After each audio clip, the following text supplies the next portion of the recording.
Hello and welcome back, listener. How are you doing? You are obviously listening to My Surrogacy Journey, the podcast season 3. We're back for another incredible episode, and this is going to be one that I think you're going to really enjoy. Yeah, I absolutely agree. Hello, I'm Michael.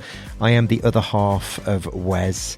So we're back in the studio. We're in London, and thank you for downloading us again. I'm hoping by now we're on season 3. You should be subscribed, please. But if you're not, please make sure you do. If you're new here, though, hello and welcome. We are going to be talking about surrogacy and pregnancy and egg donation. So as a trigger warning, we do talk about loss throughout this particular episode. Season 3 has been fun so far, and we're excited to be back recording this just for you. We even have a sponsor, Michael. Tell us more about them. Yes, a brand new sponsor for season 3.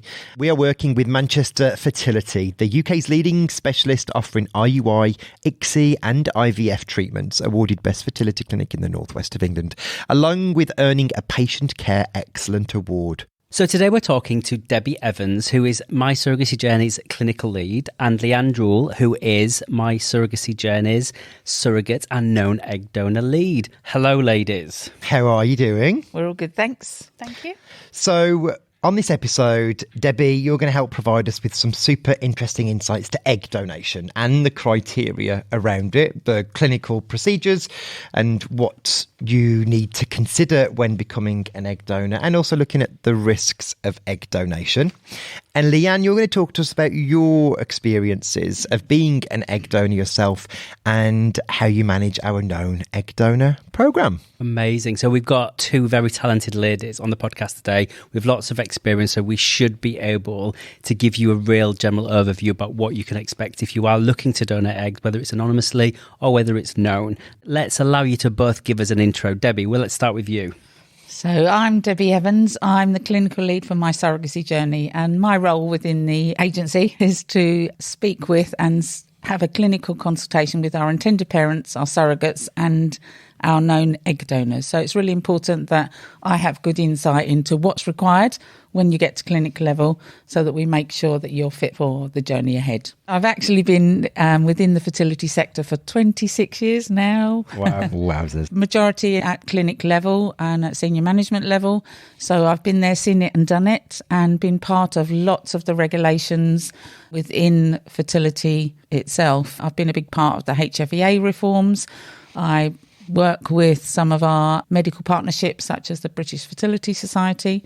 So a good all-round experience that I've brought to MSJ. She has indeed. So you're in very safe hands when you get on a call with Debbie. Yes. Leanne, give us a little bit of overview of yourself and your background. So I'm the surrogate and known egg donor lead for MSJ, which entails supporting all surrogates and known egg donors from inquiry stage right through the journey and post-treatment. And you've had some personal experience through donation yourself, haven't you? So I've been an anonymous donor 6 times. Wow. Since my children were born 14 years ago.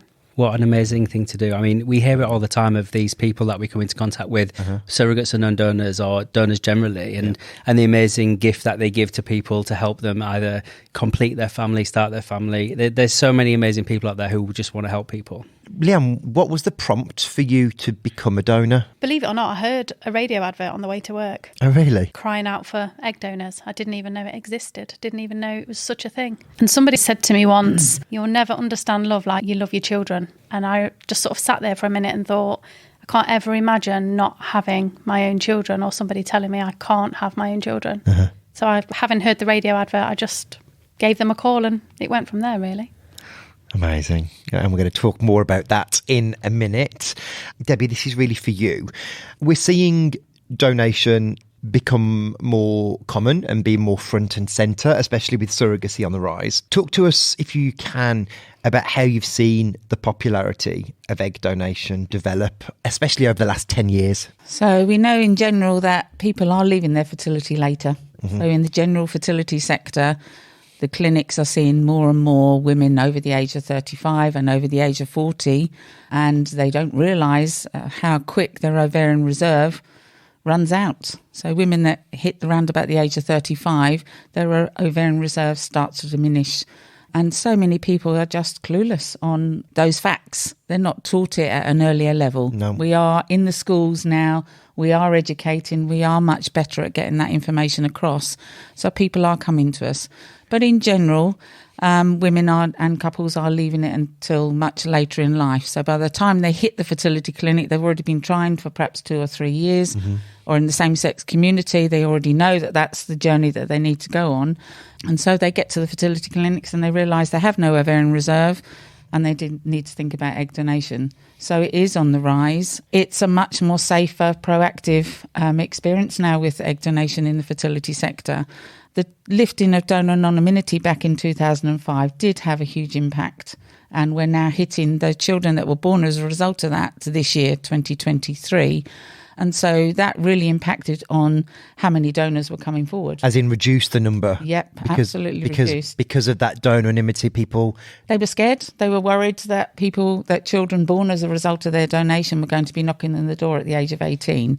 And as much as, in the fertility clinics at the time, we were very proactive in how we were going to support them. We had a big, clear plan. But we know that children... adults born as a result of those donations from those earlier days, 2005, etc., are going to be knocking on the doors, perhaps wanting information. And are we completely prepared? There's some areas of concern around what information we're going to be giving those patients and how much access they can have.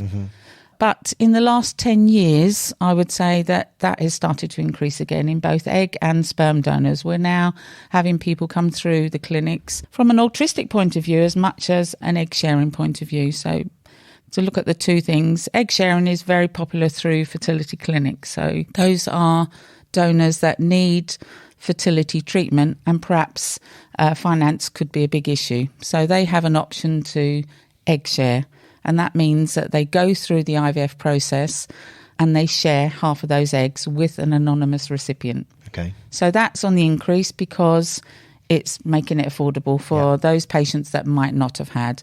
And in general, those couples that come through to us are either in same-sex relationships or they've got a sperm factor issue. So they're ideal donors and they have got a good ovarian reserve.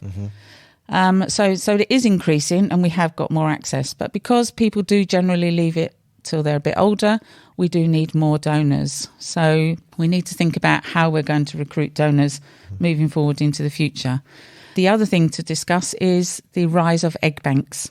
So banks now in the UK are much more accessible. There are several now and lots of clinics with the invention of vitrification are able to freeze in a much more effective way.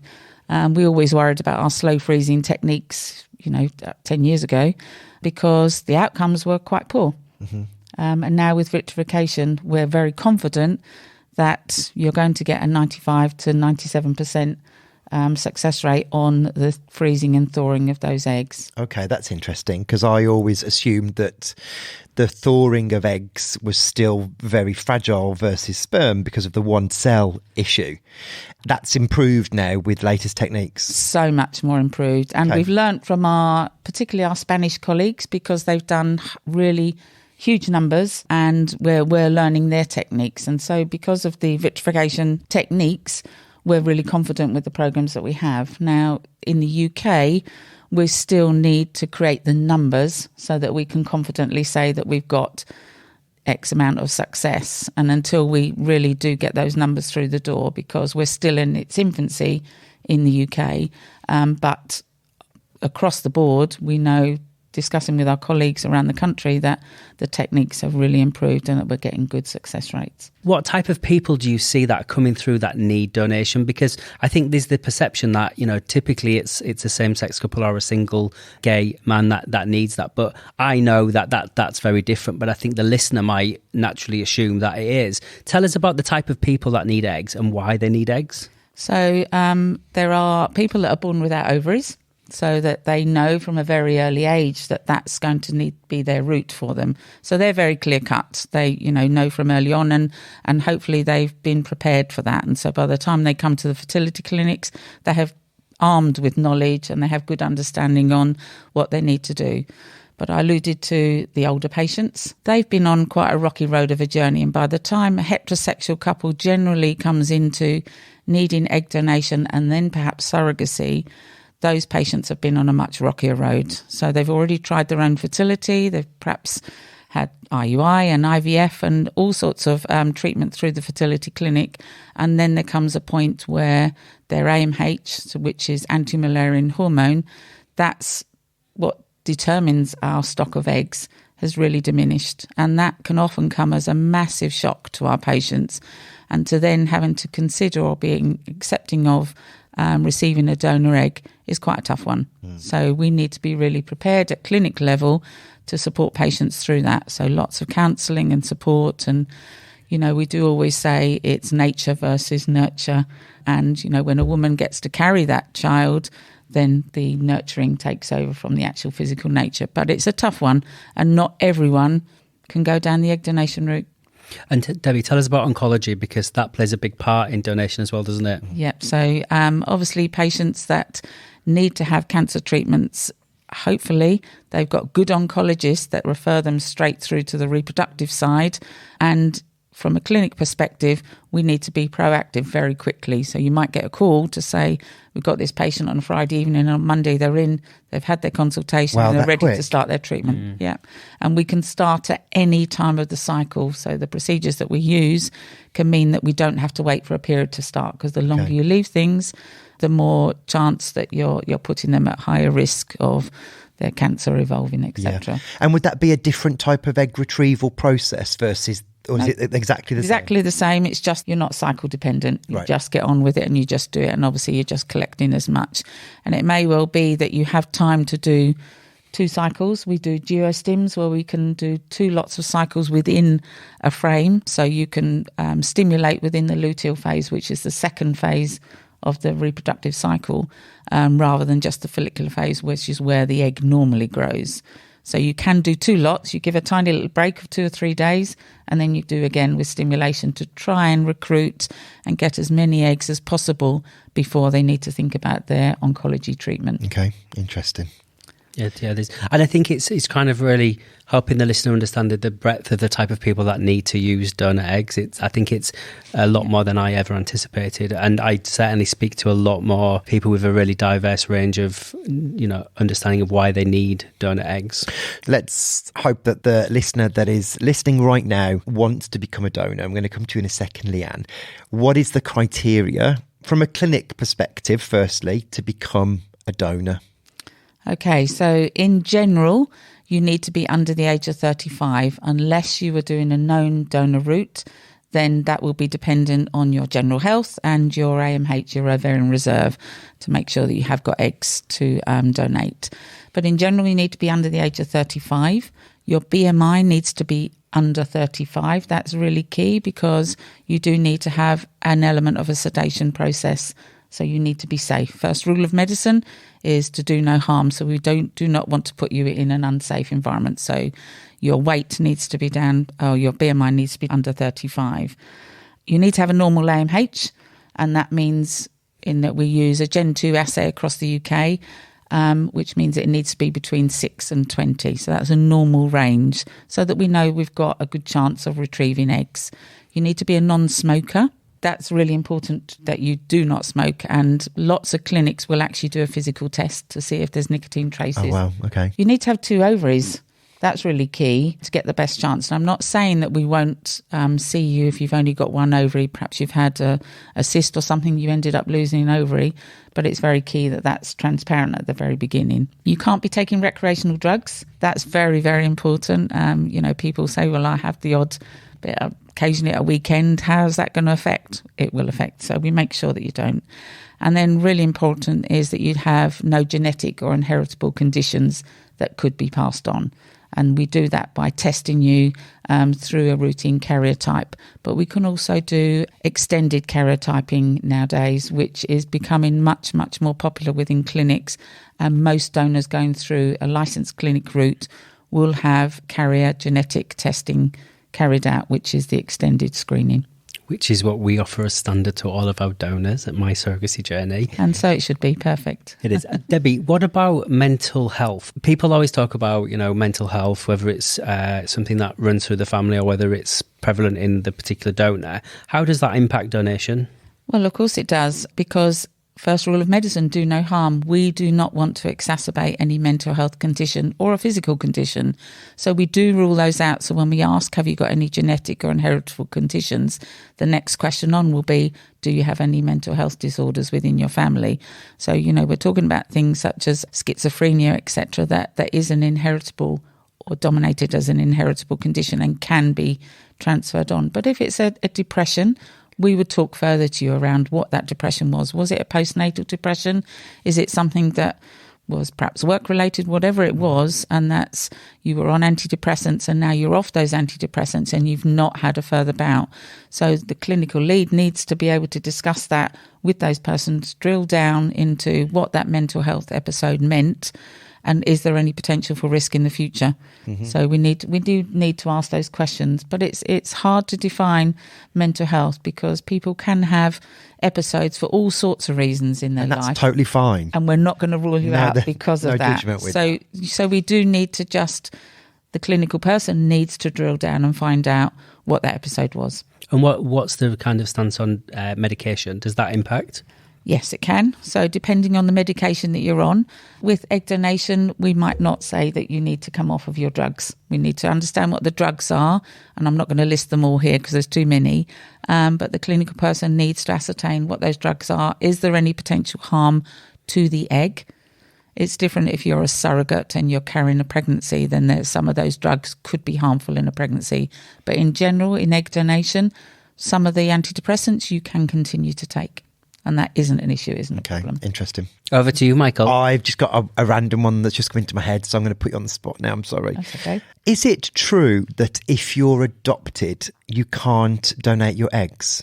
So, again, it's yes, in essence, because we do not have your full genetic history. Okay. And that's really important because the last thing we want to do is pass on an inheritable condition. Okay. So we have had in clinics in the past that I've worked in, we have had an adopted person that had their full medical history. Okay. So that was fine. So that was absolutely fine. Cool. So you need to talk with these people when they come through, and if they have got a full medical history that's correct, then you can be considered. But if you don't know, you can't be. What happens if the donor is adopted and wants to be a known donor? Again, that would be something that you'd have to discuss with the intended parents or the recipient, but that's where CGT comes in. And perhaps that's, the fact that we have access to that these days, it can rule out all sorts of things. The extended screening. Yeah. So that's much more helpful. But I absolutely think it's about all parties knowing the risks associated with it. And if you don't know the full genetic history of that person because they're adopted, you can choose to either say, I accept that risk and no. Well, you can make that decision. You can make that decision. Based on the facts that you've been presented, can't you? So we talk about informed consent from a medical, legal perspective in everything that we do within medicine, and particularly within the world of fertility. And it's around the correct information at the correct time so that you can make an informed decision about your treatment pathway. Mm-hmm. It's one of our guiding principles at My Surrogacy Journey is about knowledge and being able to understand what the impact that has on the decision you make. Totally agree. So, Leanne, tell us a little bit, please, before we come on to your journey in a bit more detail. What is known donation? And then for all of us, why do we think that we're seeing more and more people want a known donor? So let's unpack the first question. What is known donation? Known donation's where you know your recipients from day one. So they get to know you, you get to know them, and you build up a friendship relationship, really. How deep that is completely between all of you. But it's knowing your recipients or who you're going to help from day one, where that of anonymous route is you don't know who they are. Mm-hmm. And are you, and this is something that you do for us at My Surrogacy Journey, so when we have a known donor and we have intended parents that are seeking out that friendship to build, that they then take that donor to the clinic, what do donors often say to you when they have made the decision to become known rather than anonymous? Why are they choosing that option? I think it's curiosity, a lot of it. I think it's just nice to see that it's worked and who you're helping. And I think the anonymous route is very hard to, you don't have that relationship with the people that are emotionally involved in the journey. Whereas the known donation, they are emotionally involved. You get to share that adrenaline in a sense of going through the journey together. And I think that is what is driving more known egg donors. It's understanding who you've helped, and like Debbie said, potentially there are knocks on the door later on. And I don't think for a donor for 1 minute it's anything to do with the child born from donation, really. It's more having that relationship and understanding who you've helped and what that's meant to them. Yeah. And I guess it's knowing as early as you can what that donation has created. And the curiosity, I think I totally understand. When you get that call at the end of the year when you have donated and the clinic's told you there have been this many live births, there's always something there going, I'd love to, it'd be really nice to see or what's going on. And whereas a known donor is obviously... It's being able to share the journey with them as well. Yeah. I think with Anonymous, when I did mine, you only have this imagination of who these people are that you're helping. And you feel not so much on your own, there's huge amounts of support, but the people that are supporting you aren't necessarily emotionally involved with it. Whereas having that relationship with the recipients, it's something you can share together going through, and you see what that means to them, and it makes you understand even more why you're doing it. I know we've got quite a few sets of IPs with My Surrogacy Journey that I've used non-donation, and a lot of them, it's really lovely to see because they've used it in the truest sense, that they've built a proper relationship, they're connected as a team, they've played a real part in the start of their journey of embryo creation, and they are there then to, once they do have a child, for the child to be able to build a relationship. Now, obviously that's at appropriate times and when everyone's, happy for that to happen. But I do think, as a same-sex couple, having that donor there to be able to help tell your story is a really important part of the kind of the understanding for your child or your children. I think that plays a really massive part, and I think anonymous or non-anonymous donation, you just don't get that dynamic, where I think it's a really lovely dynamic that it's there if you want it, and it's all at the the timings when they suit. But for me, and I know for a lot of our IPs, that's a really preferred route. I think more people would choose non-donation if there was more donors available and it was quicker. Yeah, I think from my point of view, a lot of, and Leanne, I don't know if you agree, but a lot of the intended parents that we work with, they would absolutely choose a non-donor, but it's not quick enough for them. And non-donation typically takes longer because you've got to build a relationship. It's not choosing a donor and waiting for that donor, and there's no the anonymity of it. That's different. But whereas non-donation, you do have to put the energy in, you do have to put the effort in, and you do have to take the time to be matched with someone because the relationship is important. And it's building that trust up, I think, for recipients to understand that there's no threat there from the donor. It's understanding that they're not there to become on or parent or anything of or be involved in the child's life if actually, no one... a donor doesn't want that. No. It's more, like you say, for telling the story and being able to be there for the child to understand how they've come into the world. And I think, like, from our point of view, have two children together, one was an anonymous donor and one was a known donor, I found it helpful knowing the origin as early as possible so we can have those conversations with our kids as early as possible. Whereas with Talulah, that conversations will be delayed. Yeah. Whereas with Duke, when he was poorly, we could try and get to the bottom of some of his allergies and issues because we could just call our known donor. Yeah. I think as a recipient, the known donation benefits are also, there's less things to unpack with your child because you can have the conversation much quicker. But if you go back to the episode in season 2 with the CAF class officer, one of the things that comes across really prominently in that particular episode was about the welfare of the child and the child being able to understand their genetic origins. And I think known donation manages that part much of the quicker. Process really well. Yeah. And I think that's why Donor Conception Network also talk quite positively about traditional surrogacy, because a lot of those conversations for the welfare of the child can be had quite early on. Surrogate is donor and surrogate, and then there's the intended parents piece. Anyway, we digress. Yeah, let's not go off on a tangent, but all really valuable stuff. Leanne, let's talk about your particular journey. First of all, what motivated you? And I know you've kind of given us a bit of an insight into that, but then also tell us about the journeys. How many times have you donated, and how did you manage that? My employment history, believe it or not, had a big impact. Having worked most of my life as a funeral director, it made me value life.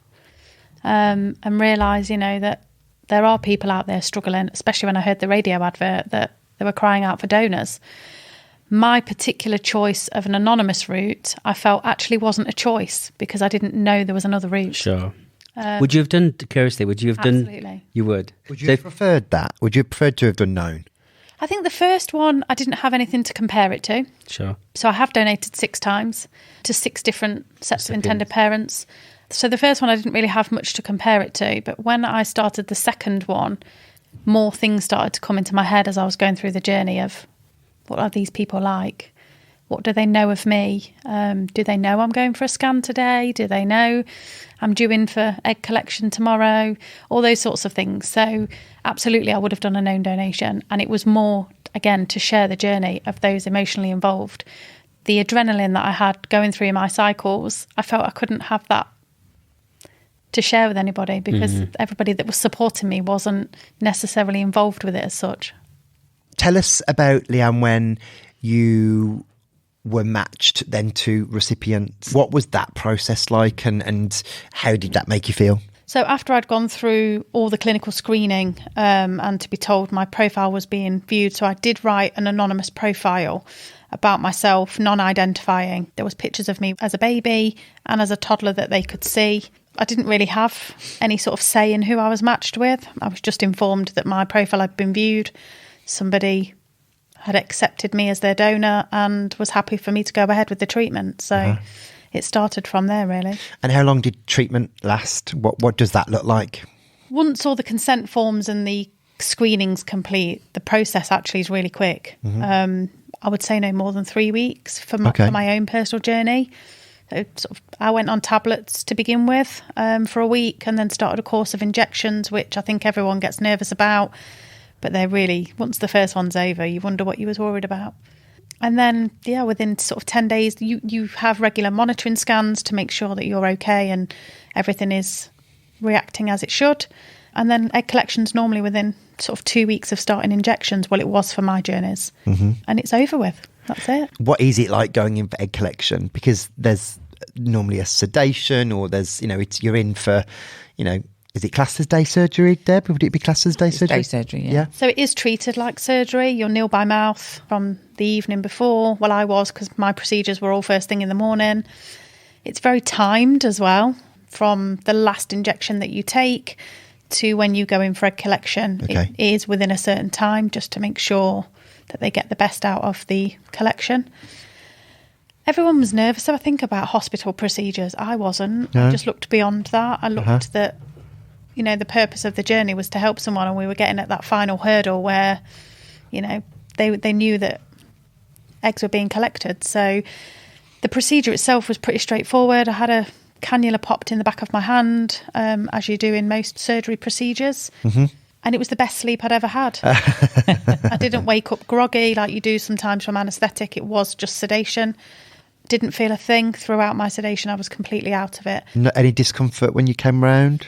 I wouldn't say pain. I was probably a little bit tummy achy, more tired. I think I could have just loved a bit more sleep. But no, I didn't have any side effects at all from any of my treatments. I didn't feel uncomfortable when I woke up. And again, the adrenaline was there so high that I kind of overlooked it. And just proud of what you'd achieved. Yeah, that's what a few people have said. Can people be paid to be an egg donor? They can't be paid, but they do have an element of compensation that is given to them up to £750. So that can cover their train fares. So like expenses almost, yeah. And is that paid by the clinic where the treatment takes place? If you come through MSJ, we would ensure that you get that, which we would obviously take from the intended parents. We would invoice them for that. If you go directly to a clinic without going via an agency, the clinic would settle that with you. Yeah, and it's generally done after egg collection has taken place, but there is help there if you need it. We can sort of dib from it throughout the journey if you need help with travel. Fine. Brilliant. Good to know. Thank you. Well, let's look at the other side, Deb, and let's be really transparent from a risk point of view with egg donation. Okay, so when a donor comes through to a clinic to look at going down the donor route, obviously the screening is really important to make sure that they're fit to be able to go through that journey. So not just their AMH, but lots of other screening too, to make sure they're in the best physical and mental state to be able to embark on that sort of journey. There are risks, but we make sure that our donors that come through from the clinic levels are fully informed about all of the risks associated with egg donation. So once they start on that stimulation journey, they are powerful hormones. They are drugs that people can react to in very different ways. So when we screen them and we do those very first scans, we have a good idea of what's going on in that donor's ovaries. So we know what they're looking like. We know her AMH level. So has she got a high potential for overstimulating? So naturally, normally, just to give you a little bit of a medical background, when a woman produces an egg, we follow that egg for around about 14 days, and the body naturally gives enough FSH, which is follicle stimulating hormone that's produced by the pituitary gland, to allow just one of the antral follicles, so that cohort of follicles sitting in the ovaries, to become the dominant follicle and produce the egg. That's nature. That's what has to happen naturally. But what we do within the IVF world is that we mimic what's happening naturally. So we work alongside that reproductive cycle, but we give more of that FSH. So that's the injections that our donors will be taking every day. So we need to really titrate those levels of drugs that we're giving to make sure that we're not going to overstimulate. Now, of course, every person that has a stimulation therapy, whether it's a donor or having treatment for yourself, you will overstimulate to a certain extent because you are doing more than that natural one. Mm-hmm. But as a clinic, we have the responsibility to ensure that we keep you safe, which is why, as Leanne alluded to earlier, that you have lots of monitoring scans. So we are keeping a close eye. So we will always be cautious at the beginning. If we know you've got a high AMH level, we know that you've got lots going on in your ovaries, we will titrate the drugs to give you a lower amount. But sometimes you might not respond, and that's why we do early scans to see, are you actually responding? Because there's no point you going through the whole stimulation process and you produce 1 or 2 eggs. The whole point is to make sure that we get that happy medium. Generally, I've seen people that have had 50 follicles and be absolutely fine, and I've seen people with 10 follicles and be really poorly. So it's how you respond to the drugs. And I'm trying not to make you scared of coming through and having the stimulation, because the whole point of going through a licensed clinic is that you're going to be safe and that you're going to be looked after throughout, hence the regular scans. So the main thing that we're trying to avoid is what we call ovarian hyperstimulation syndrome. And that's the bit where I've just spoken about, where your body can be overactive and all of those small antral follicles are going to respond to the drugs that we've made. The key is to keep you safe throughout of that. We don't want anybody to end up in hospital poorly as a result of that overstimulation. And as a guidance, our HFEA has very strict protocols on what we should be doing and how we respond if somebody does get poorly within that. First rule of medicine, I keep saying that, is to do no harm, and that is clearly what we should do. So we cannot go in and give you massive amounts of drugs at the very beginning knowing that you're going to over-respond. So we're really cautious with that. And then when you get to the point where we're ready to trigger you, ready for the egg collection itself, everyone will talk about on all the social media platforms, you talk about that trigger injection. That's the bit that's helping you ovulate. So in nature, when the egg becomes to a certain size, around about 14 days, you will naturally ovulate. So we want to bypass what your body's naturally doing because we will have stopped that nature bit. You then ovulate and we bring you back in. Yes, it is very timed because we predict that that egg is going to ovulate around about 36 hours later. So it's really key that you take that trigger injection at the correct time. Don't just think, I'll take it 2 hours later, because that won't work. You need to take it exactly on time so that when we put the needle into your ovaries, that the eggs are going to nicely be released from those follicles. Procedure itself is like any operation. You will be consented for that procedure.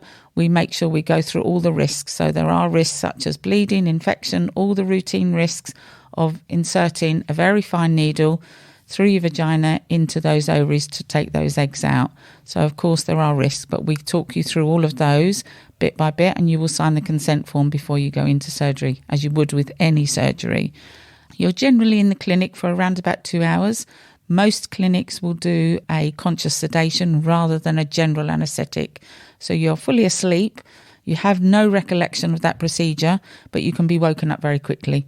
So in general, the egg collection itself is about half an hour, and then you're back into the recovery area. And in most cases, you would be in the clinic for around about 2 hours from when you walked in to when you walk out in the same state that you walked in.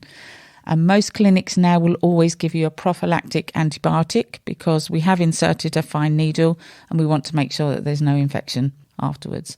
So in general, the risks are there, but these are routine procedures that are performed thousands of times throughout the world, not just the UK, and your clinic needs to be performing safely, and they do so by helping you understand all the risks associated with it. What a very detailed and thorough answer to that question, Debbie. Thank you. I wouldn't expect anything less. What typically is a number that's retrieved? 10 to 15. Okay. So that's what we're all aiming for. But of course, you're going to have the people that have lower egg numbers. But in general, our egg donors are always going to be on that higher end. And that's what you're looking for. And even if you've got somebody that's got 20 or 30 follicles, you're still looking to retrieve that 10 to 15. Because if you overstimulate and you give too much medication, then you're putting the patients at risk. So that's our mark. That's our level that we're looking for. And those 10 to 15, would they all be mature eggs? Not always. There's two different scenarios. So if you've got an altruistic donor that's just donating to a heterosexual couple, there isn't such a strong element of how many eggs am I going to get. Of course, everybody wants to get the most that they can to create as many embryos because it is a numbers game, and we try really hard to not make them focus too much on the numbers. But we get it. It is really important that you've got something. And if you're paying a lot of money to recruit your finance eggs, comes into this a lot, doesn't it? Because for some people, it's their one time and they can only afford one round. And to get the maximum amount in that round is really important. But then from a same-sex couple, there's a difference then. And especially if you've got two people donating sperm. So if we talk that, so in the hetero, you don't have that pressure. Mm-hmm. But when you've got a same-sex male couple that both want to create embryos using the same egg donor, then yes, you do have a lot of pressure. And most clinics would have a cut-off of 12 eggs in order to be able to give the two guys 6 eggs each. And that gives you a reasonable chance of creating around about 3 to 4 embryos each. Because it is numbers, not every egg that you retrieve is going to be mature, and you can't tell that from an ultrasound scan. You can't tell that from the size of the follicle. You could have 20 follicles around about 18 millimetres and you get 10 eggs. So that, as a clinician, it's very difficult to predict. You know that you've got a high level of AMH, you've got lots of stock in the ovaries, but that doesn't always process down to, and we've had lots of shocks in the past where we think we've gone in with around about 20 follicles and we get 5 good eggs. So sometimes but again, that's managing all of our patients' expectations, the donors and the intended parents or recipients, to make sure that there is always a chance that we might not get. I always say as well, it's not always about numbers, it is about quality. Yeah, totally. If you get 5 good quality eggs that are all capable of fertilising, then you've got 5 nice embryos on way. But you could have 20 and half of them are immature. Quality might not be there. So it is quality versus quantity. And I say this to intended parents a lot, everyone, it is a numbers game. They're also focused on numbers at the start, and I absolutely get that because we were there. We absolutely... And Talulah's donor produced 4 eggs, but we were told that all 4 would be really good quality, and all 4 became blastocysts. Yeah. So we know she didn't produce very many, but the quality was really high. Yeah. But what a lot of intended parents are looking at is like they're disappointed when they don't get the right amount. And what I would say is like we always know that people want to have enough embryos so that they can facilitate, journey and unsuccessful transfers and siblings. We understand all of that, but it's about always getting a balance, isn't it? It's about, you don't need 20 embryos, but you don't need 1. You need a good balance to make sure that you can, you kind of future-proof it. Yeah. And it's how, there's no correlation, Debbie, is there, correct me if I'm wrong here, between number of eggs. There's no data that says if you get X amount of eggs, you're going to get X amount of embryos. Oh, absolutely not. No. And I think that's our biggest job is how do you manage expectation there? You have to manage that because people coming through journeys using donation, if they're heterosexual, they've been on a journey already. Yeah. And they have such high expectations that this donor is going to produce this massive cohort of eggs for them that they were never able to do themselves. Sure, yeah. And it comes as such a shock when they end up with 3 or 4 eggs. But if they've got 3 or 4 good quality eggs, then they are in a much better position than they were with their own journeys. I think it's important not to put pressure on the donor as well sometimes, because we're all, we go into it wanting the best, but you can follow the instructions from the clinic religiously with timings of injections, dosage, do absolutely everything they've guided you to do, but you still may only get a certain amount of eggs. It doesn't mean that and I suppose that can be quite difficult for a donor if intended parents are so excited but then they're disappointed with the number, even though this donor's gone through everything. And it's that responsibility, it is. It? And we know how grueling donation is from all of the meds, and to get to the point of going through the procedure and then to come out of it and you don't get the egg numbers, that must be really difficult for donors to take on board when they're so hopeful that the IPs are going to be really happy with what they've had to go through as well. It's a grueling process. Were you ever told your outcome from your numbers were? Did they ever tell you? Yes, they asked me when I was going through treatment if I wanted to know whether it had worked. So out of the 6 cycles that I did, there are 2 boys and a girl born. Wow. Amazing. So lovely. It's just gorgeous. Well done, you. Reproduction in itself is a complete and utter minefield. Every stage from day 1 of the female reproductive cycle to creating an egg, to watching the embryo journey, to then implantation, to then pregnancy test, to then clinical viable pregnancy scan is, wow, such a journey. And managing expectations for all the different people that come into that journey is huge, and a huge responsibility, and we have to make sure that we get that right. So, MSJ, you're talking about education.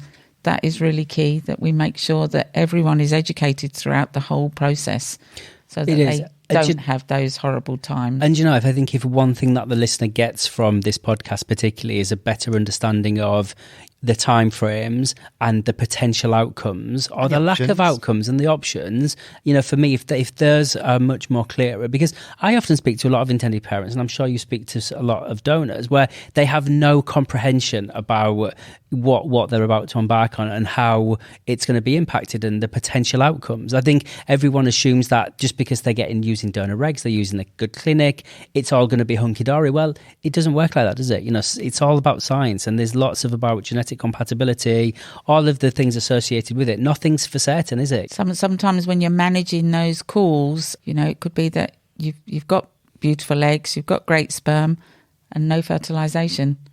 And that is, unexplained fertility between eggs and sperm is around 65% of the fertility population. And that can happen in donation too. And we need to make sure that all the recipients of that treatment cycle understand that without being too negative. Because it is a really positive thing. It is an amazing, amazing side to what we can do. But I think people just need to be realistic. And I'm hoping that this podcast will educate people on the different dynamics of the whole donation process and the science involved in it, and how there's no certainty. So finally, before we close then, just I'd like some thoughts from each of you with regards to the HFEA wanting to look at opening that register earlier. Debbie's smirking, so I'm going to go to Debbie first and then I'm going to go to Leanne. What's your thoughts on it, Debbie? So as I've said right at the beginning, that I've been around for a little while in fertility. So I was there in 2005 when I sat in front of donors and reassured them that everything would be absolutely fine in 2023 and that they wouldn't have offspring from their donation knocking on their door. And the reality of it in 2023 is that that's not 100% happening. We're in a stage at the minute where the HFEA does not have the massive resources to deal with the whole influx of what could happen over the next couple of years and the inquiries that might come in. So they're working really hard with us in the sector, with the Donor Conception Network, Fertility Network UK, anyone that can source and give information to those people born as a result of donation, or indeed the donors that actually donated, to make sure that they've all got the right amount of support to deal with what's going to happen. Should they be opening the donor register earlier? And I'm sure you're alluding to at age 16? Yeah. Potentially, yes, because we do have very informed young people these days. The schools now do give so much more information that perhaps that they are ready to understand and accept what has happened and how their being came about. But that needs to be down to the parents of that child and make sure that they have good understanding, because the last thing you want to do is to affect any mental health by informing them at too young an age, because we all know that we have some very grown-up 16-year-olds and some very immature 16-year-olds. You need to make sure that you get the balance right. Mm-hmm. I've already had a little while ago a recipient who had donation at the clinic I worked at and rang me to say, my son is going to be 18 in November. What do I tell him? We have never told him anything. And so that was really intriguing. And she said, I'm scared that, that something's going to come out. And I said, look, nobody's going to say that you have to tell your child that they were born as a result of donation. It is really personal. But the encouragement now is that you should tell, so that we can all be transparent. And, Leanne talked about earlier, and it's lovely hearing from a donor perspective, that she wanted to know where her eggs had gone. She wanted to be a part of that. And that's really interesting and lovely going forward, that we can give that sort of information. But just make sure it's right for the right young people. Make sure that they're age related and they can accept that information. And can donors change their consent to allow people to contact them earlier? They can. So you would need to contact the donor register people, which is at the Herts Centre in Liverpool currently. It may change in the next year or so, but currently the Herts Centre is managing that register. So if you did donate before and you want to now lift your donor anonymity, then you can contact them and ask them to do so for you. Fine. Thank you very much. And Leanne? How does that feel as a donor? How do you feel about that potential? I'm okay with it because it was always made very clear to me that no matter when or if anybody knocks on my door, you are not financially or legally responsible for that person. And that sits okay with me. And actually, like I mentioned earlier, my curiosity isn't necessarily of that of the child. It's of the intended parents. So I'm a great believer in choice. And like Debbie said, I think it's how they educate their child and when is the right time to tell them, if it is. But I think it's nice for them to be able to have that choice if they wish to approach me early. But I also think that if someone wants to know who you are, then what's wrong with that? And I think if helping them understand their genetic identity may actually really help them. When I donated, it wasn't a case of if it ever happens, it's a case of when they are of that age, they can. Yeah. They can approach you, they can find you. So for me, I didn't go into it worried about that. I think it's wrong to go into it. Like, anonymity is there for a reason, but it's only anonymous at the time of donation. Sure. When I did mine, it's not anonymous forever. So you going into it for the wrong reasons if you're expecting that to be there forever. Anonymity. Yeah. And I suppose if you've been open and honest with your children and your support network, your family, then if someone does come knocking at the door, they're already kind of prepared that is a possibility and could happen. Yeah. And my children have known right through with all my cycles. They help me do the injections and I think it's lovely. So, yeah. Thankfully, we live in a much more transparent, open world today than we did even only 25 years ago. When we first started out in fertility, you had clinics that even changed the name of the clinic, so you couldn't be seen to be going into a fertility clinic. Wow. We're much further on now, and we want to be open and transparent. We want people to know about their family makeup. It's not as hush-hush anymore. No, and it shouldn't be. Do you know what I mean? It shouldn't be. Leanne, remind us where this listener can get in contact with you or My Surrogacy Journey. Give us a reminder of the details. So they can go on the website at www.mysurrogacyjourney.com or they can email me at leanne@mysurrogacyjourney.com and I can help whenever they need it. Super. Thank you very much, ladies. It's been a pleasure talking to you both. This has been really interesting. Thank you very much. Really jam-packed full of information there. So it's kind of, a lot to take on. So thank you very much, both of you. Thank you. Interesting. Thank you. Thank you. Wow. Again, I am always not surprised because we're on season 3 now. We've done some great podcasts, but the content that comes out and the things that I'm still learning, having been in this space for so long, it always surprises me. I love it.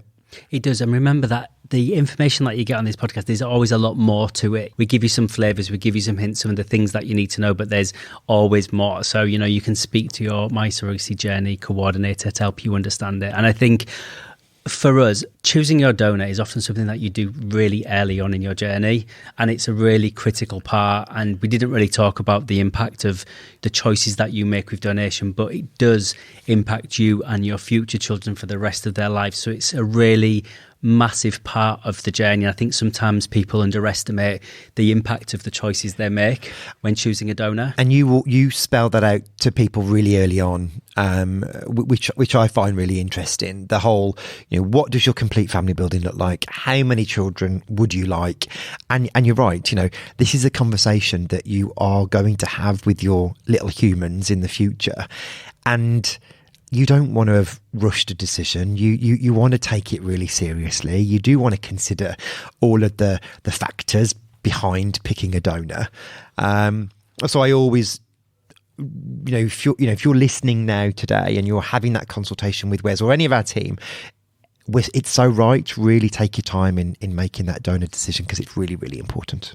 You're making probably one of the biggest decisions you will make in your life by choosing a donor. Totally. And I think sometimes people underestimate the magnitude of that decision. Yeah, agreed. So don't forget, if you need your podcast fix, we're back every Monday, proudly sponsored by Manchester Fertility, the UK's leading specialist offering IUI, ICSI and IVF treatments, awarded Best Fertility Clinic in the northwest of England.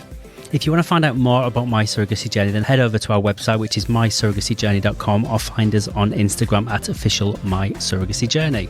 If you like this episode, then please subscribe to the series, and we will have another episode coming out next week. Thank you for listening. We have been your My Surrogacy Journey podcast hosts. Goodbye. Goodbye.